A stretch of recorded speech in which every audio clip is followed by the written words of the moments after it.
MIM के कलवा मुमरा अध्यक्ष सैफ पठान की सुप्रीम कोर्ट ने बेल की रिजेक्ट। 1 फरवरी को हुआ था एफआईआर, इसी के कारण बेल हुई रिजेक्ट। मुंबई टीवी, हर खबर सच के साथ। मैं हूं अफजल शेख और आप देख रहे हैं मुंबई टीवी। एमआईएम के कलवा मुमरा अध्यक्ष है सैफ पठान। वो जो है 24 तारीख को सुप्रीम कोर्ट पहुंचे हुए थे और सुप्रीम कोर्ट के बाहर से उन्होंने एक वीडियो जारी किया था, जिस वीडियो को हमने भी जो है आप तक पहुंचाया था। और उस वीडियो में वो ये कह रहे थे कि मैं अब सुप्रीम कोर्ट से पूरा भरोसा है मुझे, वहाँ से मुझे ज़रूर जो है बेल मिल जाएगी। लेकिन मामला ऐसा सामने आया कि अब जो है 4 तारीख थी और आज के दिन जो है हियरिंग थी सैफ पठान की, लेकिन आज उनकी सुप्रीम कोर्ट ने बेल जो है रिजेक्ट कर दी। रिजेक्ट करने का कारण सैफ पठान को बताया गया कि सैफ पठान पर 1 फरवरी को एक एफआईआर हुई है और इस एफआईआर के चलते उनकी बेल जो है सुप्रीम कोर्ट ने रिजेक्ट कर दी है। अब ये क्या पूरा एफआईआर है वो अभी तक सैफ पठान को भी नहीं पता है। सैफ पठान प्रयास कर रहे हैं कि उन तक ये जो है एफआईआर पहुँचे और वो जो है पूरा डिटेल अगली भाग में बताए।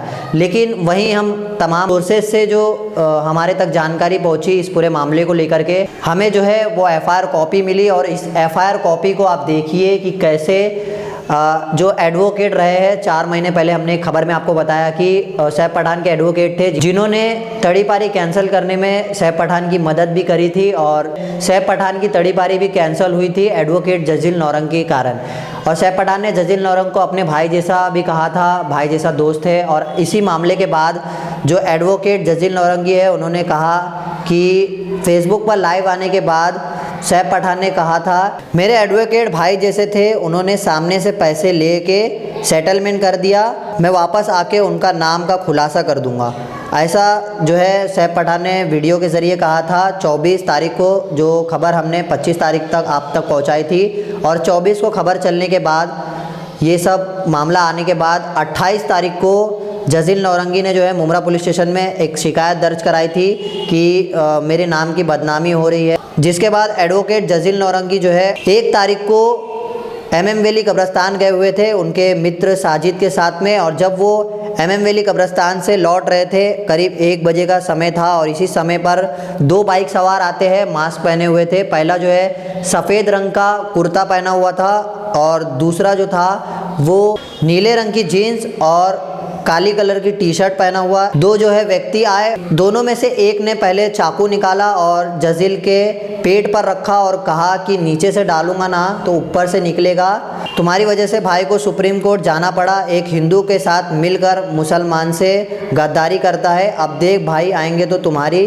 तो खैर नहीं। यही मैसेज हमें तुम्हें देना है, हमें सैफ भाई ने भेजा है। ऐसी पूरी मामलात को जो है कंप्लेंट दर्ज कराने वाले जजील नौरंगी ने पूरा स्टेटमेंट के ज़रिए कहा है। अब इस पूरे मामले को लेकर के क्या आगे का अपडेट आएगा वो हम आपको बताएंगे। लेकिन इस पूरे मामलात को लेकर के एडवोकेट जजील नौरंगी ने आखिर क्यों सैफ पठान पर जो है मामला दर्ज कराया, ये अब बहरहाल वही बताएंगे। क्योंकि सैफ पठान की तड़ी पारी में एक भूमिका एडवोकेट जजील नौरंग की भी थी और उन्होंने क्यों एफआईआर कराई। और आखिर जब ऐसा पूरा मामला था तो एक बार सैफ पठान को पूछ लेना चाहिए था। ऐसा भी जो है सोर्सेज से मिली जानकारी के अनुसार ऐसी बात सामने आई है। अब ये पूरे मामलात को लेकर के क्या आगे का अपडेट आता है वो हम आपको बताएंगे और सैफ पठान ने क्या लाइव आकर के कहा है वो हम आपको सुनाते हैं।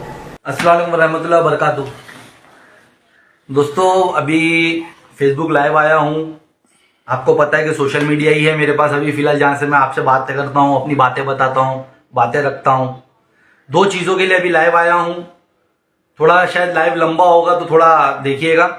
कि पहला तो जो कल हमारे सदर बैरिस्टर असदुद्दीन ओवैसी साहब पे जो कल हमला हुआ, एक उसके लिए लाइव आया हूँ।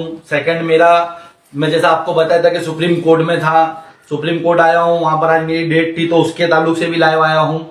तो पहले मैं आपको बताऊं कि पहले तो जो असद साहब पे हमला हुआ है मैं उसकी मजम्मत करता हूं। और यानी बहुत ही गलत हुआ कि एक एमपी पे कहीं से प्रचार करके आते दौरान हमला हो जाना, इस तरीके से बुलेट यानी राउंड्स फायर होना, ये बहुत गलत है। सरकार इस पे ध्यान दे। अभी कुछ सोशल मीडिया के थ्रू मुझे पता चला कि साहब को जेड सिक्योरिटी मिल गई है, चलो अल्लाह का शुक्र है। लेकिन फिर भी मैं आवाम से अपील करूंगा कि जो हमारे बैरिस्टर असदुद्दीन ओवैसी साहब है, हमारे अकबरुद्दीन ओवैसी साहब है, हमारे इम्तियाज जलील साहब है, इनके लिए दुआएं करें कि ये दिन रात यानी आपके लिए हमारे लिए भागते रहते हैं। दिन रात हमारे लिए यानी कुछ ना कुछ मेहनत करते रहते हैं। अगर उनकी सेफ्टी के लिए, उनकी उम्र दराजी के लिए दुआएं करें, और सेकंड मेरे लिए भी दुआएं करें। जैसा कि मैंने आपको कहा कि आज सुप्रीम कोर्ट में मेरा ऑर्डर था, यानी फाइनल हियरिंग थी, तो सुप्रीम कोर्ट तो मैं बहुत पॉजिटिव हम लोग गए थे, बहुत यानी उम्मीद थी, मैं सुप्रीम कोर्ट मूव करा था। जैसा कि मैंने आपको बताया था कि जब तक दरवाजा रहेगा मैं जब तक कोशिश करता रहूंगा, जब तक यानी मेरे पास रास्ता रहेगा। तो सुप्रीम कोर्ट आखिरी रास्ता था, मैंने वहां ट्राई करा। मुझे सुप्रीम कोर्ट में आज बहुत ही अजीब चीज मालूम पड़ी कि सुप्रीम कोर्ट में जब हम लोग यानी सुबह पहुंचे हमारी हियरिंग के लिए, तो वहां पर यानी हमको सामने से जज साहब से मालूम पड़ता है कि मुझ पे मुमरा के अंदर 1 फरवरी को यानी 2-3 दिन पहले मुझ पे एक नया एफआईआर हुआ है। उस वजह से आज मेरी बेल को रिजेक्ट किया गया। खैर, जिसने भी ये एफआईआर किया तो शायद उसकी मंशा यही थी कि यानी मेरी बेल रिजेक्ट कराना। आप लोग समझ सकते हैं, नहीं तो ये कैसे पॉसिबल है कि मैं पिछले 14 तारीख से, जनवरी 14 से लेकर के अभी तक टिल डेट अभी भी मैं दिल्ली में हूं। मैं यहाँ दिल्ली, अजमेर और कलियर शरीफ के आगे ही नहीं गया।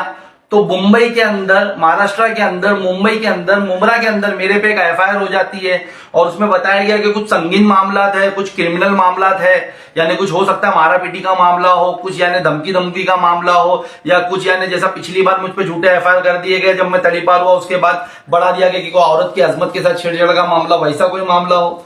तो ये इंटेंशनली फरवरी 1 तारीख को मेरे पे एफआईआर बनाया गया, जिसको 1 तारीख को एफआईआर बनती। जैसा कि आपको पता होगा कि मेरी जो डेट थी वो 30 तारीख से ही डिस्प्ले हो चुकी थी कोर्ट की ऑनलाइन साइट्स पे, यानी मेरी 4 तारीख को हियरिंग है सुप्रीम कोर्ट में। तो उस सुप्रीम कोर्ट की हियरिंग को रिजेक्ट करने के लिए 1 तारीख को मुझ पे मुमरा चौकी में एफआईआर बनी और 4 तारीख को सुबह मॉर्निंग में वो एफआईआर डेस्क पे है कोर्ट पे।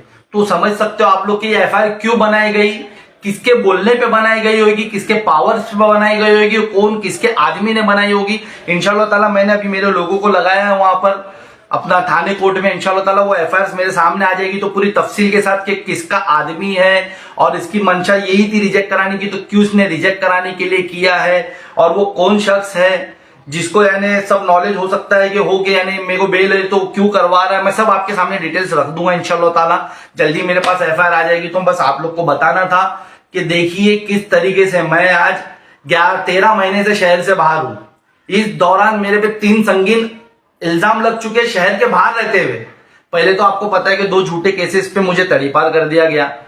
मैंने ऑलरेडी एक को कॉश किया हुआ है, दूसरे का कॉशिंग का टाइम नहीं मिला, लॉकडाउन का पीरियड था, तो मैंने उसकी मेडिकल सर्टिफिकेट प्रोड्यूस करी कोर्ट में कि भाई उसको इंजरी नहीं है। तो जब पता चल गया कि मेरी तो तड़ीपारी तो साइड साइड हो ही जाएगी, यानी कैंसर हो ही जाएगी, लेकिन मुझे शहर से बाहर रखने के लिए उसके अंदर 18 महीने बाद औरतों का स्टेटमेंट डाला गया कि मैंने उनकी अजमतों से छेड़ा, जबकि एफआईआर में कहीं ताल्लुक नहीं उसका। वो एक केस मुझ पे बढ़ाया गया, मुझ पे और एक केस और यानी उसमें और एक केस बढ़ाया गया जब मैं शहर से बाहर हूं कि मैंने किसी को कुछ बोला तो उस पर मेरे पे एफआईआर हो गई।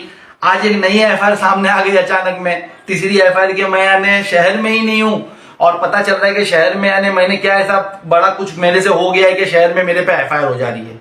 तो आप लोग समझते होंगे। खैर मुझे कोई तकलीफ नहीं है, अल्लाह बेहतर जानता है कि यानी मैं मुतमईन हूं। चलो ठीक है, अल्लाह ने कुछ मेरे लिए बेहतर ही करा देगा। अब मेरे पास एक ही रास्ता बचा है, मैं इंशाल्लाह ताला यहाँ से मेरी बूथ को टिकट है, मैं थर्सडे तक यानी बॉम्बे आ जाऊंगा और आकर के मैं पुलिस में सरेंडर कर दूंगा।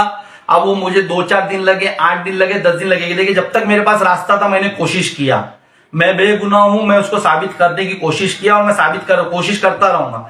अभी भी मैं बेगुनाह हूं, मुझे कोई एतराज। अभी अब सुप्रीम कोर्ट से अगर मुझे नहीं मिली बेल तो मैं आकर के मुमरा पुलिस चौकी में सरेंडर कर दूंगा इंशाल्लाह ताला। नेक्स्ट थर्सडे तक मैं सरेंडर कर दूंगा। उसके बाद मुझे जितना भी दिन लगे, हो सकता है 2-4 दिन में छूट जाऊं, हो सकता है 10 दिन में छूट जाऊं, हो सकता है 15 दिन में छूट जाऊं या महीने भर में छूट जाऊं, मैं छूट कर आऊंगा। ये एफआईआर, ये ऐसे झूठे झूठे सेक्शंस क्या लगे मेरे पे, अभी वो सेक्शंस भी मुझे पता नहीं, मैं वो भी आपको बताऊंगा। ये झूठे एफआईआर, ये झूठे सेक्शंस लगा करके मेरे हौसले नहीं तोड़ सकते। मैं बैरिस्टर असदुद्दीन ओवैसी साहब का, अकबरुद्दीन ओवैसी साहब का और इम्तियाज जलील साहब का सिपाही हूं। इंशाल्लाह ताला हक के लिए, सच के लिए, आवाम के लिए लड़ता रहूंगा। अब आवाम फैसला करे कौन चाहता है कि मैं इलेक्शन में शहर में नहीं आऊं। मेरे बाहर रहते हुए मेरे पे 3 एफआईआर किसने करवाया है ये आप समझिए। और अभी ये एफआईआर क्यों करवाई गई है आपको समझ में आ गया होगा कि सुप्रीम कोर्ट में मुझको पता था मुझे बेल हो जाएगी 4 तारीख को, तो 1 तारीख को एफआईआर बना दी गई नवी।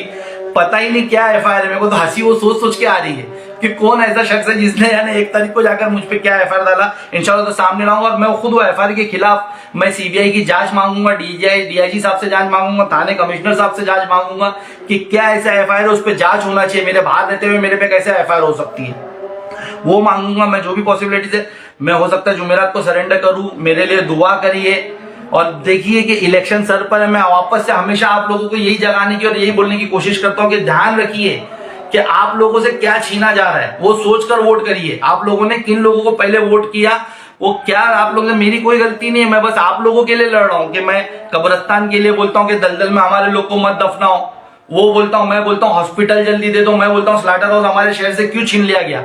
इतना बड़ा स्लाटर हाउस के 10,000 लोगों की, हमारे शहर के 10,000 युवाओं को रोजगार लग सकती थी, वो क्यों छीन लिया गया। मैं टोरेंट के खिलाफ भूख हड़ताल की बात करता हूं। ये सब ध्यान में रख करके इस बार वोट करिएगा। इलेक्शन लग गया है, बहुत कोशिशें हो रही है कि मैं इलेक्शन में नहीं आऊं, लेकिन अब मैं सुप्रीम कोर्ट आ चुका था, वहां से रिजेक्शन हुआ है। मेरे पास एक ही रास्ता है कि मैं आकर अपने आप को सरेंडर कर दूं। मैं सरेंडर कर दूंगा इंशाल्लाह ताला, और जल्द से जल्द मैं यानी छूट कर आ जाऊंगा। मैं उसी तरीके से काम करूंगा। अफवाहें बहुत चलती रहेगी, मुझे कुछ लोगों के यानी पता चलता है कि मेरे खिलाफ अफवाहें फैलाते रहते कि वो यहाँ के, आप देख रहे 13 महीने से मैं असदुद्दीन ओवैसी के साथ हूँ, उनके यानी परचम के नीचे हूँ। उन लोग भी यानी काफी मेरे सपोर्ट पे है हमेशा। यानी मेरे इम्तियाज भाई से, असद भाई से, अकबर भाई हमेशा मेरा केयर करते हैं। इम्तियाज भाई हमेशा बात करते हैं मुझसे, उनसे बात होती रहती है, मेरे से अपडेट लेते रहते, वो हमारे टच में इंशाल्लाह ताला। हमारे कायद लोग आकर के आपको बताएंगे इंशाल्लाह ताला जो भी है सच। ये बस अभी ये लाइव के जरिए मैं इतना ही बताने आया था आप लोगों को कि सुप्रीम कोर्ट से भी मेरी यानी बेल को रिजेक्ट कर दिया गया है। वो रिजेक्ट करवाने के लिए 2 दिन पहले, मैं आज 15-20-21 दिन से दिल्ली में हूं, 2 दिन पहले मेरे पे एक एफआईआर करी गई और उसका हवाला देकर के मेरी आज ये रिजेक्ट कराया गया। तो ये कितना डर क्यों है कि मैं मुमरा आकर के यानी इलेक्शन में क्या फेरबदल हो जाएगा, उस वजह से यानी ये किया जा रहा है। मैं आवाम से, देखिए मुझे फोन आते हैं आवाम के, बहुत खुशी होती है। लोग अभी भी यानी जो लोग भड़काने की कोशिश करते हैं उनको मुझे फोन करके मुझसे बात करते हैं, मेरे लिए दुआएं करते हैं। बस वही उसी के भरोसे मैं यानी आज इतना डट के खड़ा हूं। मुझे कोई फर्क नहीं, अगर अल्लाह ने जेल में मेरी रोटी रखा है तो मैं वहां जाके खाऊंगा। 13 महीने से घर से बाहर हूं, तो एक 2-4 दिन 10 दिन साजिश करके यानी जितने भी यानी फितने लोग हैं साजिश करके वो कर सकते हैं, मुझे वो खिला देंगे, मैं वो खा लूंगा, लेकिन मैं अपना रास्ता नहीं बदलूंगा। मुझे ये एमआईएम में जुड़ने से पहले पता था कि अगर मैं सच के लिए लड़ूंगा तो एक ना एक दिन जेल जाना पड़ेगा। इतनी तकलीफें उठा रहे तो 2-4 दिन की ये भी सही, अल्लाह की यानी मर्जी समझ कर लेंगे कि अल्लाह ने इसमें भी बेहतरी रखा होगा कुछ मेरे लिए। वो फैसला भी अल्लाह का एक्सेप्ट है मुझे कि मैं आकर के सरेंडर करूंगा। मैं खुद से आपको इसके लिए बता दिया, कोई मायूसी की बात नहीं। जो मेरे लिए दुआ करते थे उनको जरा भी आने, मैं बोलूंगा कोई टेंशन की बात नहीं। देखिए पॉलिटिक्स में ये सब चलते रहता है, पॉलिटिक्स में केसेस बनाए जाते हैं। मेरे पे कैसे बनाए जा रहे हैं आप देख लो कि शहर से बाहर होने के बाद भी केसेस बनाए जा रहे हैं, और यानी अभी ये सब हुआ जा रहा है और जेल शायद मुझे पहुंचाने की पूरी कोशिश है। वो है बस आप लोग दुआ करिएगा और सपोर्ट करते रहिएगा। आप यानी अपने बच्चा समझ के, अपना भाई समझ कर मेरे लिए दुआ करिए। बस दुआओं के लिए मैं अभी आया था। असद भाई के लिए दुआ करिए, इम्तियाज भाई के लिए दुआ करिए, अकबरुद्दीन ओवैसी साहब के लिए दुआ करिए, मेरे लिए दुआ करिए। ये तीनों आपके लिए दिन रात मेहनत कर रहे हैं, बस उनके लिए दुआ करिए, मेरे दुआ करिए। अल्लाह हाफिज। ऐसे ही तमाम अपडेट से जुड़े रहने के लिए सब्सक्राइब करें मुंबई टीवी। मैं अफजल शेख फिर हाजिर हूँ एक नई न्यूज़ के साथ।